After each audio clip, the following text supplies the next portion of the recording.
경험할 수 있을지 몹시 염려스러운 상황입니다. 주님, 봄철에 씨 뿌려 가을이면 거두는 일이 그치지 않도록 이 땅을 지켜주시옵소서. 또한 저희 삶을 정말 이 땅에 기름진 땅에 살아갈 수 있도록 변화시켜 주옵소서. 또한 저희가 어떠한 악조건 속에서도 주님의 은혜와 사랑을 기억하며 맡기신 사명을 성실히 감당하며 결실을 얻고 감사하는 삶을 영위할 수 있도록 늘 인도하여 주옵소서. 오늘 저희들의 예배를 기뻐 받아 주시길 바라오며 주 예수님의 이름으로 간절히 기원하옵나이다. 아멘. 다 같이 일어서셔서 경배 찬송 587장 찬송하겠습니다.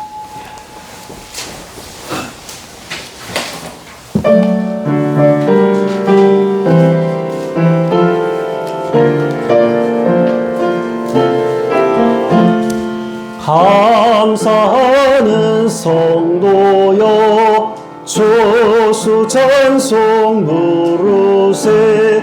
좋은 겨울 오기 전 염려 없게 거뒀네.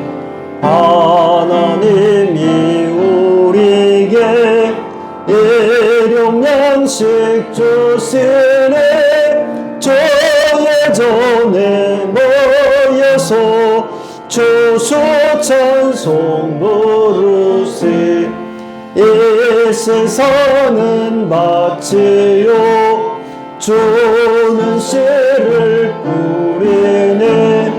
좋은 곡 식상 날 때 가라지도 나보다 싹과 잎이 자라서 열매 맺게 되나니 온전한 알곡 되게 하소서. 우리 주님 오셔서 곡식 거둬드리고 밭에 있는 나쁜 것 모두 소멸하실 때 가라지는 골라서 돌에 던져 태우고 알곡 들은 곳간에 길이 쌓아두시리. 주여서 오셔서 우리 걸어주소서. 죄와 슬픔 중에서 우리 건져주소서. 모든 성도 영원히 하늘 집에 이르러 천군 천사 어울려 조수 찬송 부르리. 아멘. 주보에 실려있는 허친스의 범사에 감사하라 라는 시를 성시로 같이 낭송하겠습니다. 범사에 감사하라. 슬픔의 구름이 밝게 빛나는 나의 하늘을 가로질러 갈 때나 어둠침침하고 흐리고 전쟁이 일어난 듯 몹시 사나운 것들이 그 파란 하늘을 덮어 숨길 때에도 절망에 빠지거나 어두운 표정으로 침울해하지 않는다네. 하나님의 말씀이 와서 비치니 이는 그의 태양이요 용기를 주시는 말씀이로다. 범사에 감사하라. 무서운 재난을 만날 때나 절망에 빠질 때 시험을 받아 나의 하나님 당신의 사랑은 불공평합니다 라고 부르짖을 때 그는 내게 하늘마저 그 얼굴을 돌릴 만큼 몹시 심한 고난을 당하신 예수를 보여주신다네. 그때 그의 말씀이 와서 미치시니 계속 은혜를 주시는 말씀이로다. 범사에 감사하라. 부유하고 넉넉한 관대함이 그에게서 아낌없이 나올 때 나의 모든 필요가 내 삶이 의존하는 그분에게서 이루어질 때 그때는 내가 그의 사랑을 잊고 그에게 찬양을 드리는 것도 있고 나와 눈을 들어 위로 향하는 것도 있도록 유혹받을 모든 때이니 범사에 감사하라. 하나님께서 주님과 겸손히 동행하기를 배우도록 허락하셨으니 그의 말씀에 거하여 그와 교제를 계속하라. 어느 한 날만이 아니라 언제나 감사절이 되게 할지니 삶과 임술 내게 속한 모든 것으로 항상 범사에 감사하라. 사도신경으로 신앙 고백하겠습니다. 나는 전능하신 아버지 하나님 천지의 창조주를 믿습니다. 나는 그의 유일하신 아들 우리 주 예수 그리스도를 믿습니다. 그는 성령으로 잉태되어 동정녀 마리아에게서 나시고 본디오 빌라도에게 고난을 받아 십자가에 박혀 죽으시고 장사된 지 사흘 만에 죽은 자 가운데서 다시 살아나셨으며 하늘을 오르시어 전능하신 아버지 하나님 우편에 앉아 계시다가 거기로부터 살아있는 자와 죽은 자를 심판하러 오십니다. 나는 성령을 믿으며 거룩한 공교회와 성도의 교제와 죄를 용서받는 것과 몸의 부활과 영생을 믿습니다. 아멘. 고백의 찬송 589장 부르겠습니다.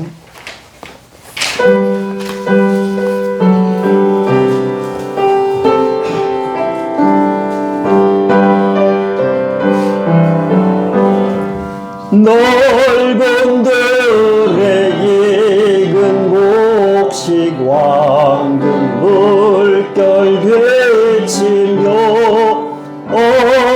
어디든지 태양빛에 감기 진동하도다. 너로 익은 저 곡식은 낯설기 떠리는데 내가 지나가기 전에 어서 추수합시다. 추수할 것 많은 때에 이 분노 적으니 열심히 있는 일꾼들을 주여서 부르소서. 너를 익은 저 곡식은 낯을 기다리는데 기회 지나가기 전에 어서 추수합시다. 먼 들 때에 일어나서 일찍 들에 나가 왕은 때가 되기까지 추수하게 하소서. 너로 익은 저 곡식은 낯을 기다리는데 때가 지나가기 전에 어서 추수합시다. 거둬들인 모든 알곡 전부 잔도들이고 죄가 베풀 잔치 자리 우리 참여하겠네. 너로 익은 저 곡식은 낯을 기다리는데 때가 지나가기까지 어서 추수합시다. 아멘. 김진현 집사님 기도 인도해 주시겠습니다.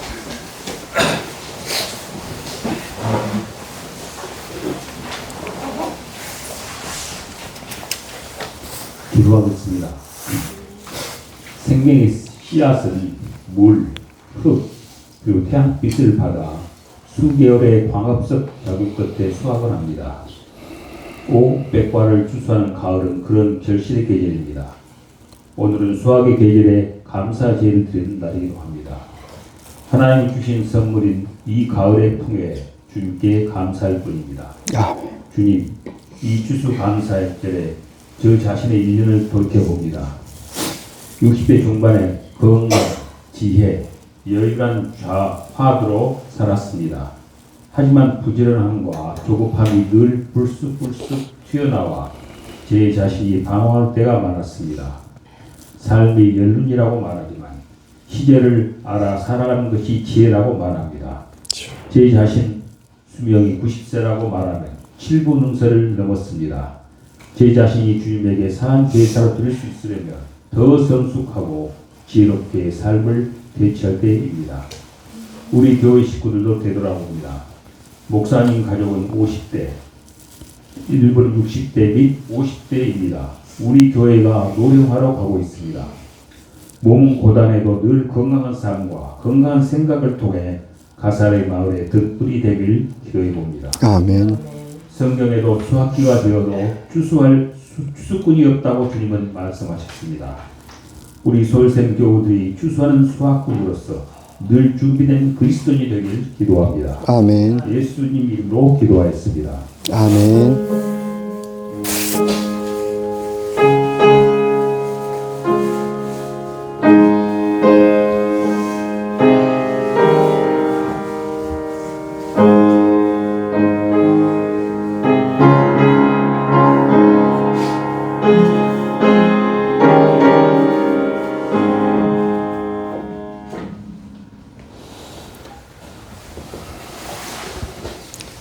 오늘 함께 나눌 하나님의 말씀은 신약 마태복음서 25장 14절에서 30절까지의 말씀입니다.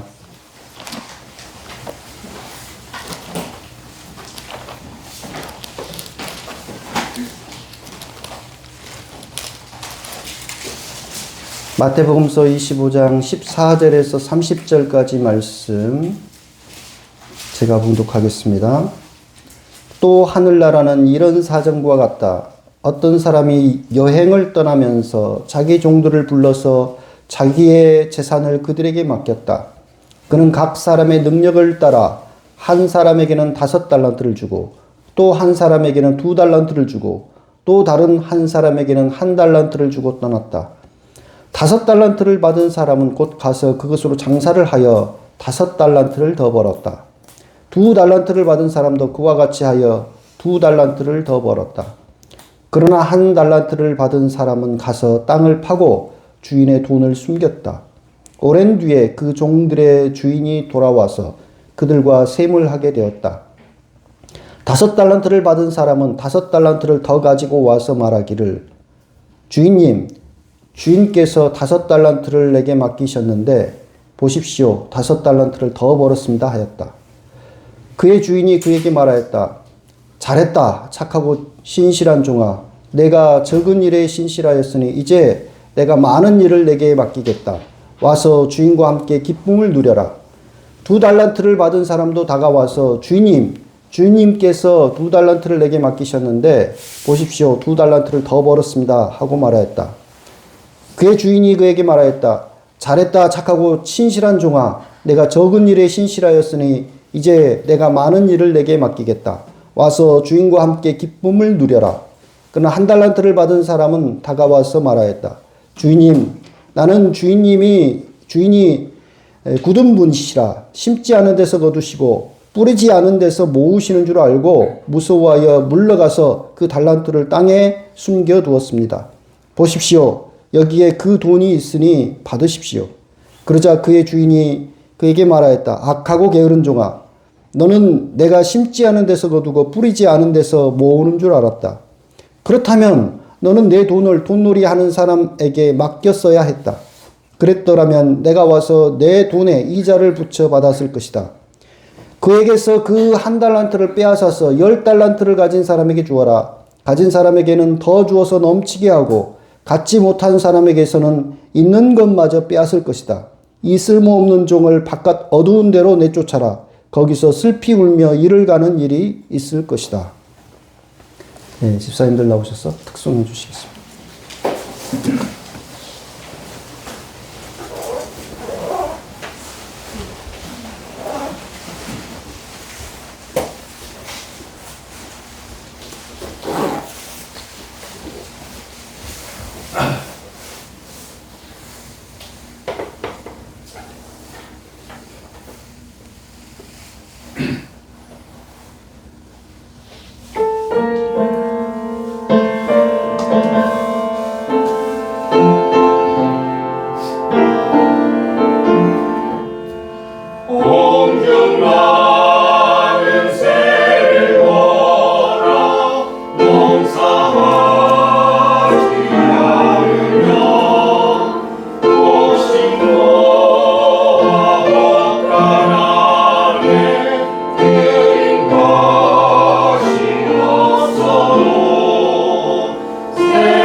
감사합니다. 오늘 예배 함께 하신 우리 모든 교우들에게 주님의 은혜와 평강이 가득가득 임하시기를 기원합니다. 지난 목요일 날 임낙경 목사님 강연이 순천에서 있었습니다. 저는 점심 무렵부터 임 목사님과 같이 동행하면서 보성도 갔다 오고 이런저런 이야기를 나눌 수 있는 기회를 얻었는데요. 임 목사님은 우리 한국 개신교에서 가장 오래된 수도 공동체인 동강원 출신이십니다.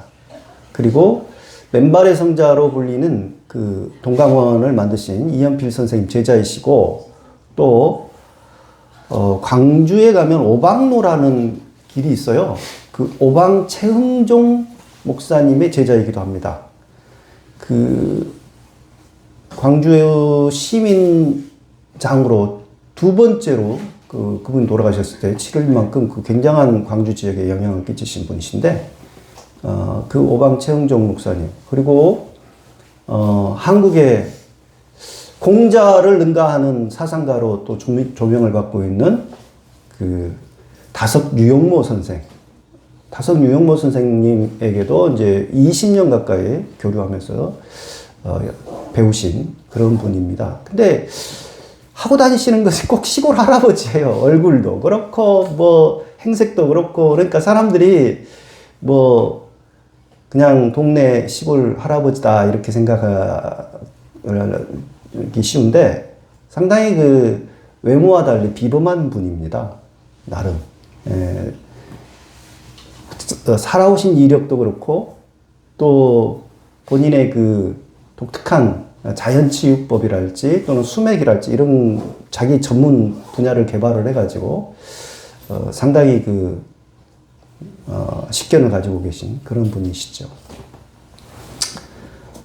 초등학교 겨우 졸업했지만 그렇지만 공교육보다 훨씬 더 귀한 가르침들을 많이 받으신 분이셔요. 근데 그분 이야기를 듣다 보니까 최현국 선생님이라고 들어보셨나요? 네. 예. 이분도 최근에서야 이제 알려지기 시작하신 분인데, 2021년 돌아가셨습니다. 재작년 돌아가셨는데, 이 최현국 선생님과도 상당히 또 그 가까운 인연이 있으시더라고요. 최현국 선생님이 그 임낙경 목사님 경상도 쪽에서 강연만 있으면 무조건 찾아오고 이렇게 늘 아끼고 그렇게 그러셨답니다. 한 10년 연배가 높으신 분인데도 그렇게 교류를 하셨는데, 이 최현국 선생님 이야기를 들려주시더라고요. 이분이 서울대 철학과를 졸업하고 중앙방송 PD로, 제1기 PD로, 그 지금의 이제 KBS가 되겠죠. 한국방송. 입사를 하셨던 분이에요. 이순재 뭐 이런 사람하고 같은 연배예요. 근데 이분이 그 입사한 지 석 달 만에 그만뒀습니다. 왜냐면 가서 보니까 이건 완전 정권의 나팔수가 돼서 일을 해야 되는 그런 상황임을 보고는, 이건 아니다. 내가 이러려고 오지 않았다 하고 때려치워버렸어요. 근데 때마침 그 아버지가 흥국탄광을 운영하고 계셨는데, 아버지가 운영하던 탄광이 부도 직전이었어요. 그래서 그 사업에 뛰어들어가지고 아버지와 더불어서 거의 이제 망해가는 그 회사를 일으켜서 굴지에 그야말로 60년대에 두 번째로 세금을 많이 냈답니다. 그 정도로 엄청난 부자가. 그러니까 그때는 다 연탄됐잖아요. 그래서 흥국 탄광에서 시작해서 흥국, 조선, 온갖 여러 사업들을 벌렸다고 그래요. 그러면서 큰 부자가 됐는데, 이분이, 그러니까 말하자면 그때 당시에 민주화 운동하던 분들, 김지아를 비롯한 많은 사람들이 이제 은신할 때가 필요할 때 항상 은신처를 제공하시고, 그분들을 조용히 뒤에서 돕는 그런 역할을 하셨더라고요. 근데 박정희 정권이 가만둡니까? 그래서 박정희 정권이 끊임없이 정치 자금을 바치라고 이렇게 하니까 그걸 거부하다가 도저히 안 되겠다 싶어가지고 회사를 어느 날 호련히 다 정리해버렸습니다. 그래가지고 팔아서 직원들한테, 그때 당시 직원이 970명 정도 되는데 똑같이 나눠줬대요. 그거를. 그러니까 어제 입사한 사람도 똑같이 거의 서울 시내 집, 2층 집 하나 정도 살 수 있는 그 정도 돈이었다라고 합니다. 다 나눠줬고, 그런 사건이 굉장히 놀라운 사건이었고, 또 한 가지는, 이제 이거는 이제 임 목사님 직접 본 거죠. 이 임낙경 목사님 무슨 바자회를 한다 그래서 그때 축사를 부탁을 하셨대요. 그 최현국 선생님이. 그래서 갔더니 굉장한 사람들이 많이 와 있더래요. 아주 우리 사회에 좀 내로라 하는 사람들이 많이 와 있고, 자기 앞에는 이제 그 이부영 전 의원이 축사를 했고, 그런데 단상에 올라갔는데 사람들이 이렇게 자기네들 잡담을 하느라고 이렇게 막 시끄럽더래요. 그래서 말을 안 하고 가만히 있었대요. 그랬더니 왜 말씀 안 하냐고. 아니, 들을 사람이 아무도 없는데 내가 뭐하러 말하냐고. 그래서 그냥 최영국 선생님이 일어나고, 이렇게 시끄럽게 하면 다 집에 가라고. 뭐하러 왔냐고 막 화를 내시더래요. 근데 사람들이 조용해져서 이제 진행이 됐는데, 근데 그날 보니까, 그러니까 이제 그 바자회로 왜 했냐면, 이제 아주 가난한 문화예술인들을 돕기 위한 바자회였어요.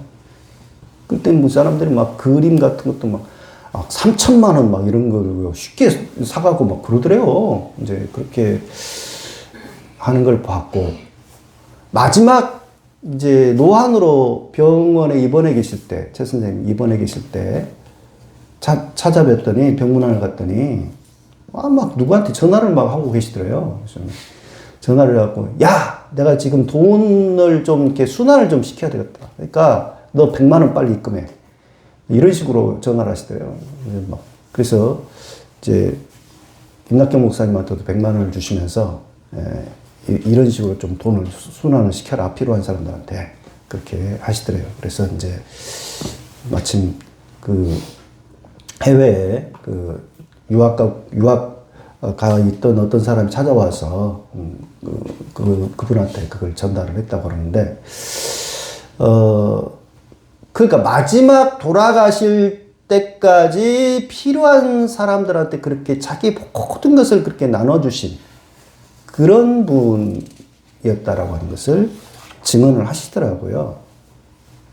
이 최현국 선생님은 교암학원 이사장이셨잖아요. 근데 본인 이야기하면 신용불량자. 그러니까 그렇게 엄청난 거부였는데도 불구하고 실제 이제 보면은 신용불량자로 그렇게 아무것도 없는 그런 가난하게 촐로같이 그렇게 생활하고. 그러니까 임낙경 목사님하고 스타일이 좀 비슷하셨던 것 같아요. 기인이죠. 그분은 재산은 세상 것이다. 이 세상 것을 내가 잠시 맡아서 사업을 잘한 것 뿐이다. 그럼 세상에 나눠야 된다. 그런 말씀을 남기셨습니다. 이런 어른이야말로 새로운 질서를 꿈꾸면서 조용히 자신을 드러내지 않고 실천했던 분이 아닌가. 그분이 한겨레 신문에서 우연찮게 그걸 2014년에 인터뷰하면서 세상에 알려졌거든요. 그전에는 아는 사람만 알지 전혀 자신을 드러내지 않아가지고 몰랐던 분이죠. 교회는 오랜 세월 동안 예수님의 이 달란트 비유를 하나님이 주신 재능을 그분 영광을 위해서 잘 활용하라, 이러한 교훈으로 해석해 왔습니다. 아우구스티누스의 경우는 이 달란트 비유를 그리스도인이 하나님이 주신 각자의 재능을 가지고서 주변 이웃을 섬기는데 잘 활용하라 라고 하는 교훈이라고 가르쳤습니다. 또한 5세기 성서학자 제롬의 경우는 태만함과 무관심을 벗어나서 청지기직을 잘 수행하라는 차원에서 예수님께서 가르치신 교훈이다 라고 보았고요. 또 존 웨슬리의 경우는 할 수 있는 대로 벌고 할 수 있는 대로 저축하고 할 수 있는 대로 기부하라 라고 하면서 이 성도들이 세상을 살면서 복지를 위해서 자신의 재능을 기부하는 삶을 살라는 데 이 비유에 초점이 있다, 그렇게 가르쳤습니다. 그러니까 이 땅 가운데서 우리 그리스도인들이 자신의 재능을, 하나님이 부여하신 재능을 가지고 청지기직을 수행하면서 성실하게 그 삶을 살면서 이웃을 섬겨야 된다, 뭐 이런 차원에서 이제 보통 이 비유를 해석을 해왔는데요. 물론 이 비유, 이런 해석이 뭐 잘못됐다라고 보기는 어렵습니다. 이 예수님의 비유들은 시와 비슷해요. 그러니까 하나의 답이 있는 건 아니에요. 물론 근거 있게 해석을 해야 되겠죠. 근거도 없이 막 아무렇게나 해석해라는 이야기는 아니고, 근거는 분명히 있어야 되는데, 해석은 열려 있다라고 하는 것이죠. 어떤 시각에서 이 비유를 읽느냐에 따라서 해석이 크게 달라질 수 있습니다. 이런 전제로 오늘 말씀을 들으시면 좋을 것 같습니다. 우리가 좀 전통적인 그런 해석을 벗어나서 이 비유를 좀 바라볼 필요가 있지 않은가 싶습니다. 이 말씀을 찬찬히 잘 살펴보면 기존에 보이지 않던 것들이 눈에 들어옵니다. 오늘 우리들이 읽은 세번역 성경 서두에는 하늘나라는, 또 하늘나라는 이런 사정과 같으니, 이렇게 시작을 합니다. 이 말씀은 지나친 의역이에요. 14절 말씀을 헬라어 성경으로 살펴보면 하늘나라라는 단어가 없습니다. 개역 성경에서 14절을 해석한 걸 보니까, 또 어떤 사람이 타국에 갈 때 그 종들을 불러 자기 소유를 맡김과 같으니 라고 하면서 하늘나라를 언급하지 않아요. 그러니까 개역 성경이 원문에 가깝게 직역했다라고 볼 수가 있습니다. 그러니까 우리가 세 번역을 쓰고는 있습니다만, 어떤 부분은, 대부분 이제 개역 성경은 좀 낫기는 한데, 이렇게 너무 지나치게 의역하는 경우들이 종종 있어요. 예수님께서 하나님 나라, 하늘나라의 사정을 알려주시고자 이 비유를 들려주셨다라고 해버리면 우리가 편견을 갖게 돼요. 이 비유에 대해서. 그러니까 그런 의도를 갖고서 하늘나라의 비유를 들려주신 거다라고 생각해버리면 이 비유를 우의적으로, 알레고리적으로 듣게 될 가능성이 굉장히 많습니다. 무슨 이야기냐면 주인을 바로 예수 그리스도를 생각하게 되고, 또 주인이 먼 나라로 여행을 떠났다라고, 먼 나라라고 하는 것을 천국이라고 생각하고, 여행을 떠났다라고 하는 것을 뭐 승천, 예수님께서 승천하셨다, 그리고 돌아오는 것을 재림하신 걸로 생각하고, 또 종들과 셈을 하는 것은 이제 최후의 심판, 이렇게 누가 가르쳐 주지도 않았는데 그런 식으로 딱딱 맞춰서 생각해요. 그러나 예수님의 비유는 이렇게 마치 암호풀이 하듯이 해석하는 알레고리적인 해석을 요구하는 비유들이 아닙니다. 그건 후대의 교회가 한 거고요. 원래 예수님께서는 그런 알레고리를 사용하지 않았다라고 하는 것이 오늘날 학자들의 연구 결과입니다.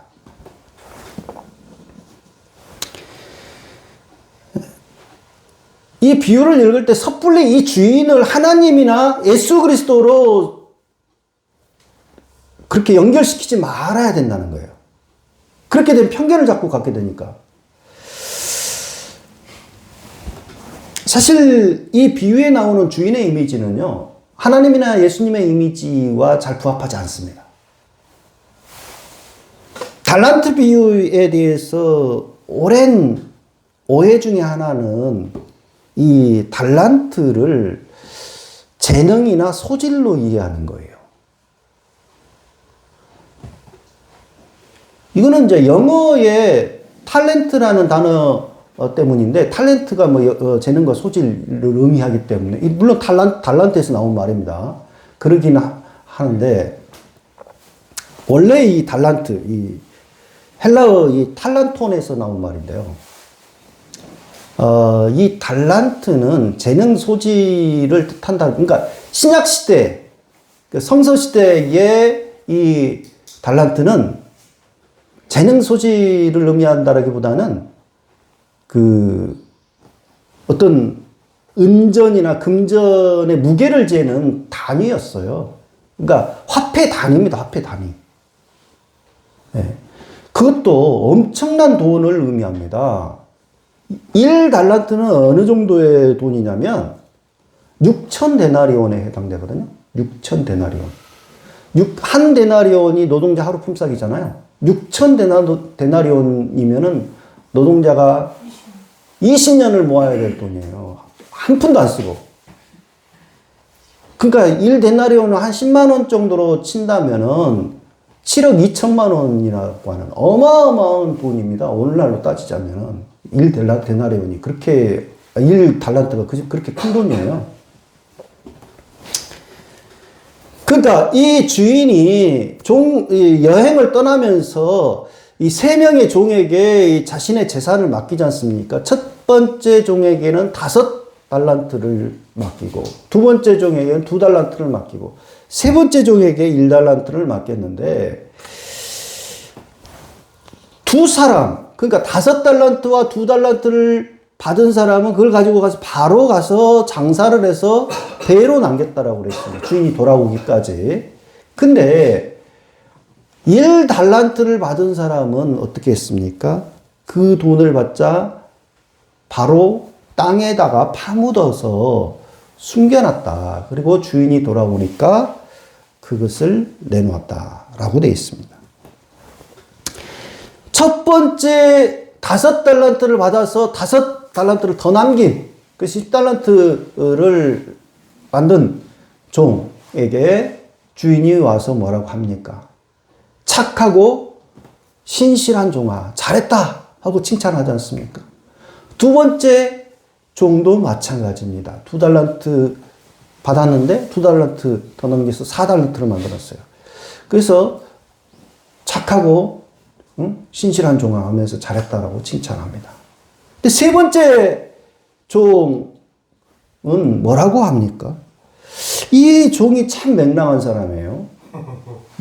주인 앞에서 이렇게 말하면, 주인님은 지독한 분이신 것을 내가 잘 알았습니다. 그래서 주인님은 뿌리지 않은 데서 거두시고 흙 뿌리지 않은 데서 모아들이시는 분이십니다. 그래서 두려운 나머지 나가서 주인님의 돈을 땅속에 숨겨두었습니다. 자, 주인님의 맡기신 돈입니다. 받으십시오. 그거 그대로 갖다 줬거든요. 근데 이 세 번째 종에 대해서 주인이 어떤 반응을 보입니까? 악하고 게으른 종이라고 하면서 이 종을 바깥 어두운 데로 내쫓아버려라. 그렇게 합니다. 그리고 그가 가지고 있었던 1달란트를 빼앗아서 10달란트 가진 사람에게 주어라고 그렇게 합니다. 일본의 유명한 신학자 다가와는 이 비유를 근거로 우리 그리스도교가 오랜 세월 동안 자본 증식과 능력 숭배를 해왔다라고 지적을 합니다. 그는 예수님도 시대의 아들이다 보니까 이 고대 자본증식 논리를 끌어와서 사용했다라고 보고 있습니다. 작고하신 송기득 교수님은 이 비유를 역설적인 교훈을 들려주시려고 예수님께서 말씀하신 건데 이 전승 과정에서 왜곡이 돼가지고 이렇게 오늘날 성경에 자리 잡고 있다 이렇게 설명하십니다. 독일의 그 여성 신학자 루이제 쇼트로프라고 하는 여성 신학자는 이 세 번째 종은 가난한 그러니까 소농들 있잖아요, 소농들의 땅을 강탈하는데 참여하지 않기 위해서 그런 행동을 한 거다 이렇게 보았습니다. 근데 이 마태복음에 나오는 달란트 비유와 평행이 되는 비슷한 비유가 누가복음의 열 문화의 비유가 나오거든요. 누가복음 19장에 보면 그 비유를 대조를 해보면 비슷하면서도 달라요. 거의 이제 기본 구조는 비슷한데 이 세 번째 종의 행동,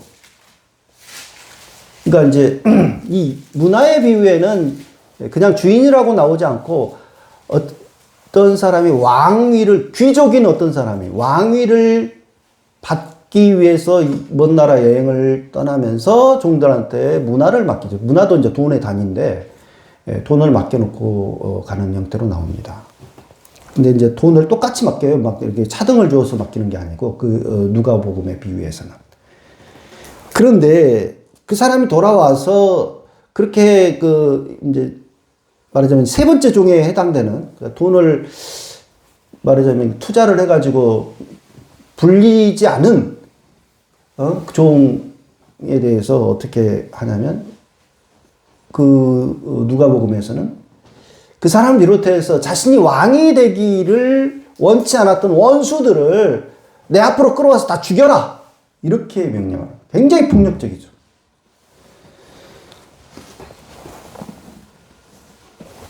자신이 맡긴 돈을 그대로 숨겨놨다가 그대로 갖다 준 사람을 바깥 어두운 데로 내쫓아버린, 그리고 그가 가진 것을 다 뺏어버린 주인이나, 돈을 그대로 갖다 줬다 그래가지고 그 사람을 갖다가 죽이도록 명령하는 그런 귀족이나, 매우 둘 다 폭력적이죠, 사실. 예. 예수님의 그 자비로우심, 하나님의 자비로우심과는 상당히 이미지가 거리가 먼 사람들이에요. 세 번째 종은 주인이 평소에 그런 사람임을 알고 있었다고 그러지 않습니까? 피도 눈물도 없는 사람이에요. 네? 그래가지고 무한 자본 증식만을 추구하는 사람임을 알고 있었다. 그래서 그렇게 돈을 숨겨놨다가 가져왔다. 그대로 가져왔다라고 말합니다. 근데 이 세 번째 총은 이 주인이 맡긴 돈을 가지고 굴려서 자본을 증식하게 될 때 오는 엄청난 폐해를 생각해서 그런 행동을 하지 않고 나름 소극적으로 저항했다라고 볼 수가 있는 사람이라는 거죠. 그는 그렇게 하면 자신이 어떤 불이익을 당할지 충분히 주인의 어떤 사람이 알기 때문에 애삭했을 겁니다. 그럼에도 불구하고, 가난한 사람들을 등쳐먹는 짓 하지 않고, 그냥 돈을 그대로 두었다라고 하는 것이죠. 그래서, 내쫓김을 당하긴 했지만, 마음만은 편하지 않았을까. 그런 생각을 해봅니다. 오늘 우리들이 살아가고 있는 이 시대는 투기 금융 자본이 세계 경제를 쥐락펴락하는 이 자본의 그야말로 전성시대입니다. 그들은 뭐 헤지펀드나 이런 자들은 클릭 몇 번만으로 국경을 넘나들면서 거액을 투자하고 배를 불려서 순식간 빠져나가는 짓을 반복하고 있습니다. 한 나라의 경제가 망가지든 노동자들이 대량 해고 당하든 그들의 알 바가 아닙니다. 그렇게 돈을 무한 증식해 가고 있는, 자본을 증식해 가고 있는데, 가난한 땀 흘려 일하는 노동자 서민들은 그야말로 바보 취급을 당하고 있는 것이죠.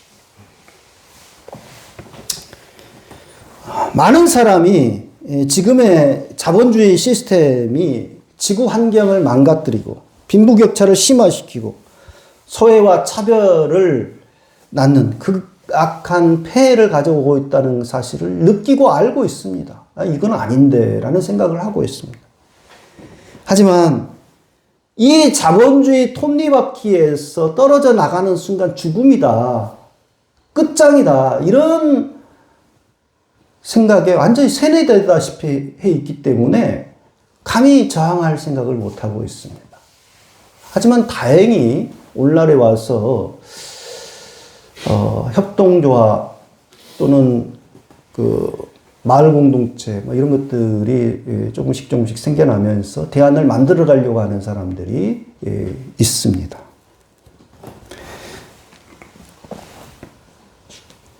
이 세 번째 종은 자신이 바깥 어두운데 쫓겨나면 인생이 끝장날 것이다, 이렇게 생각하지는 않았던 것 같아요. 적어도 그냥 주인의 명령에 순순히 굴종하고 로봇처럼, 톱니바퀴처럼 그렇게 살기를 거부한 사람이죠. 예. 제가 어제 저녁에 설국열차를, 봉준호 감독의 설국열차를 다시 봤습니다. 굉장히 오늘 우리 시대를 상징하는 우화 같은 영화지 않습니까? 열차가 그렇게 완전 차등이 있고 칸칸이 나눠져 있고, 맨 밑바닥 사람들이 이제 저항을 해서 막 앞으로 나아가는 그런 과정을 그리고 있는데, 그 설국열차에 탄 아이들에게 마치 유치원 같은 데서 그 교사가 세뇌시키다시피 하는 게 있어요. 그 뭐냐. 이 열차 바깥에 저항을 하다가 뛰쳐나간 자들이 어떻게 처참한 죽음을 맛봤는지 봐라 하면서 바깥 완전 눈 속에 이렇게 완전히 얼어 죽은 사람들을 가리키면서 이야기를 하고 있죠. 거의 막 세뇌를 시키는 거죠. 근데 마지막을 보면 아이 둘이가 살아남아요, 유일하게. 그래서 열차 밖으로 나갑니다. 안 죽어요. 열차 밖에 나가도. 오히려 바깥에 나가보니까 북극곰이 살아있고 생명이 살아있는 그런 것을 보게 됩니다. 그 두 아이가 이제 새로운 시대를 열어가는 하나의 상징적인 존재로 그려지는 것 같은데요. 지금의 폭력적 자본 질서는 한정된 지구 자원을 고갈시키고 불평등을 영숙화시킵니다. 이 질서를 바꾸기 위해서 우리에게 맡기신 소명에 따라서 더욱 용감하게 연대하고 행동하는 우리 솔생공동체가 되기를 간절히 기원합니다. 기도하겠습니다. 하나님, 저희들은 이 자본의 전성시대에 톱니바퀴처럼 소모품처럼 부속품처럼 살기를 원치 않습니다. 더욱더 사람다운 삶의 가치를 찾고 함께 공동체를 이루어서 정말 주님의 나라를 이루어 가고 싶습니다. 주님, 저희들이 세상의 불의한 잘못된 질서 속에서 굴종하지 아니하고 주님께서 주신 지혜로 끊임없이 저항하며 대안을 만들어 가도록 주님 도와주옵소서. 주 예수님의 이름으로 간절히 비옵나이다. 아멘.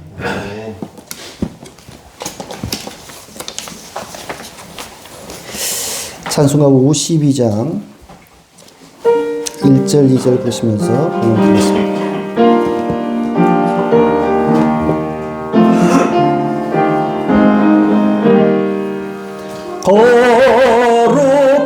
거룩하신 나의 하나님,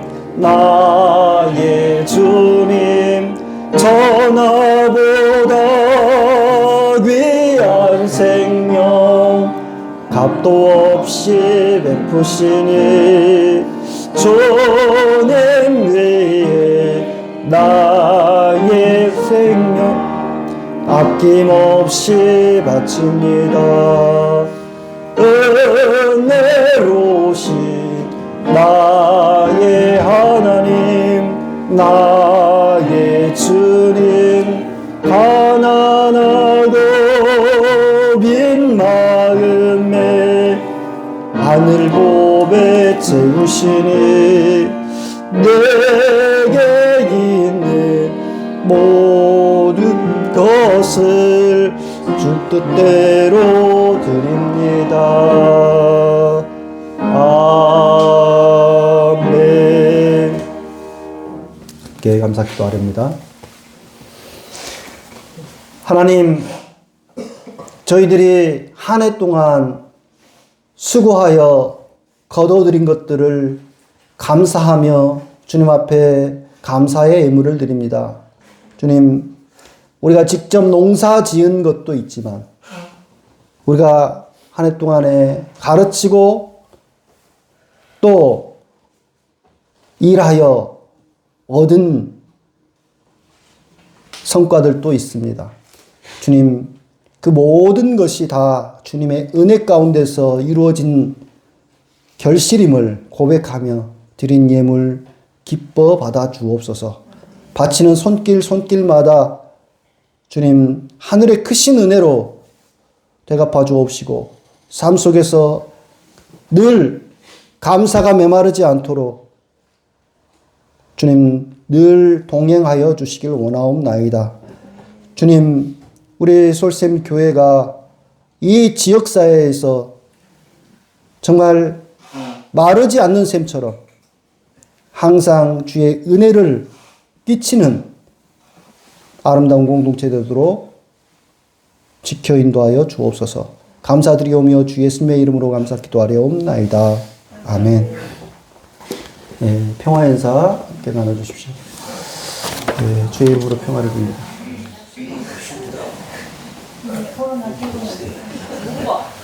예, 오늘 추수감사주의 성시처럼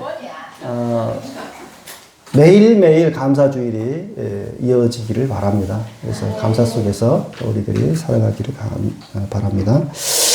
오늘 오후에 길림 친구분이기도 한 이옥근 선생님 초청 강연이 있습니다. 원래 독서회를 하려고 했는데 일정상 어쩔 수 없이 독서회를 또 밀리게 됐습니다. 그리고 다음 주일 오후에는 정기 재직기로 모이겠고요. 그리고 오늘 이번 주 목요일 날 내지 금요일 날 구역 예배를 해야 될 것 같은데 누구로 어디로 해야 됩니까? 박혜선 집사님? 집으로? 어떻게 해요? 가능해요? 5일째 말에 저도 그럼요. 네. 금요일 날요? 관계없다면 금요일이. 예, 금요일 날로 해도 상관없습니다. 예, 공지 해주시기 바랍니다. 다 같이 일어서셔서 결단의 찬송 620장 1절 2절 부르시고 강복의 손으로 예배 마치겠습니다.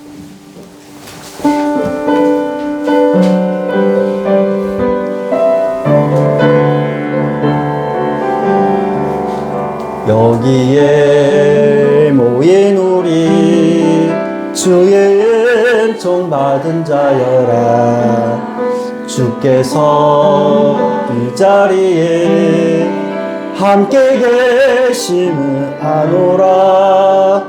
언제나 주님만을 찬양하며 따라가리니 시험을 당할 때도 함께 계심을 믿노라.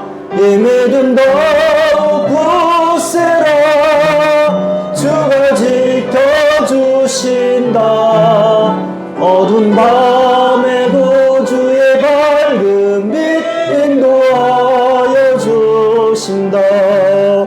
여기에 이 우리 사랑받 주께서 뜻하신 바 우릴 통해 펼치신다. 고통과 슬픔 중에 더욱 주님 의지하오니 어려움 이겨내고 주님 더욱 찬양하라. 이 믿음 더욱 굳세라. 주가 지켜주신다. 어두운 밤에도 주의 밝은 빛 인도하여 주신다. 기도하겠습니다. 우리를 사랑하셔서 자신의 온 몸을 내어주신 우리 주 예수 그리스도의 은혜와 우리 하나님 아버지의 그 크고 영원하신 자비로우심과 성령의 코이노니아가 이제 일상의 행복을 잊지 않고 주님께서 베푸신 은혜를 잊지 않고 생활 속에서 항상 감사하는 삶을 살아가기로 다짐하는 당신의 거룩한 백성들과 그들의 가정과 일터 가운데 이제로부터 영원토록 늘 함께 계시기를 간절히 축원하옵나이다. 아멘.